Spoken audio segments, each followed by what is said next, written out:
ಮನೆಯವರೇ ಯಾರೋ ಬ್ಲಡ್ ಕೊಡ್ಬೋದು, ಗೆಳೆಯರು ಕೊಡಬಹುದು, ಅಥವಾ ಬ್ಲಡ್ ಬ್ಯಾಂಕಿಂದ ತಗೋಬಹುದು. ಇಷ್ಟಾದರೂ ಗೆಳೆಯರಿರ್ತಾರೆ, ಸಂಬಂಧಿಕರಿರ್ತಾರೆ, ಎಲ್ಲರೂ ಇರ್ತಾರೆ. ಆದರೂ ಅವ್ರಿಗೆ ಬ್ಲಡ್ಡಿಗೆ ಪರದಾಡಬೇಕಾಗುತ್ತೆ. ಯಾಕೆ? ಏನೋ ಒಂದು ಹೆದರಿಕೆ, ನಾವು ಬ್ಲಡ್ ಕೊಟ್ಟರೆ ನನಗೇನಾಗುತ್ತೆ, ರಿಲೇಟಿವ್ ಇದೊಂದು ಮನೆಯಲ್ಲಿ ಅಪ್ಪ ಯಾರು ಇರ್ಬೋದು, ತಮ್ಮ ಅಣ್ಣ ಯಾರು, ಅವ್ರಿಗೂ ಏನೋ ಒಂದು ಹೆಸಿಟೇಷನ್. ನಾನು ಬ್ಲಡ್ ಕೊಟ್ಟರೆ ನನಗೆ ಏನಾದರೂ ಆಗುತ್ತಾ, ನಾನು ಕೊಡಬೇಕಾ, ನಾನು ಯಾಕೆ ಸುಮ್ಮನೆ ಅನ್ನೆಸರಿ ಪ್ರಾಬ್ಲಮ್ ಫೇಸ್ ಮಾಡಬೇಕು.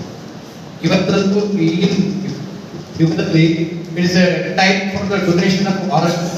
ಕಿಡ್ನಿ ಕೊಡ್ತಾರೆ, ಕಣ್ಣು ಕೊಡ್ತಾರೆ, ಸರ್ಕ್ಯುಲೇಟ್, ಲಿವರ್ ಟ್ರಾನ್ಸ್ಪ್ಲಾಂಟೇಷನ್ ಆಗುತ್ತೆ. ಸೊ ದಟ್ ಆರ್ಗನ್ ಟ್ರಾನ್ಸ್ಪ್ಲಾಂಟೇಷನ್ ನಾವು ಬಂದಿದ್ದೀವಿ. ಆದರೂ ಇನ್ನೂ ಪೂರ್ಣ ಪ್ರಮಾಣದ ತಿಳುವಳಿಕೆ ಬ್ಲಡ್ ಡೊನೇಷನ್ ಬಗ್ಗೆ ಇಲ್ಲ. ಬಹಳಷ್ಟು ಅದರ ಬಗ್ಗೆ ಅಪನಂಬಿಕೆಗಳಿವೆ.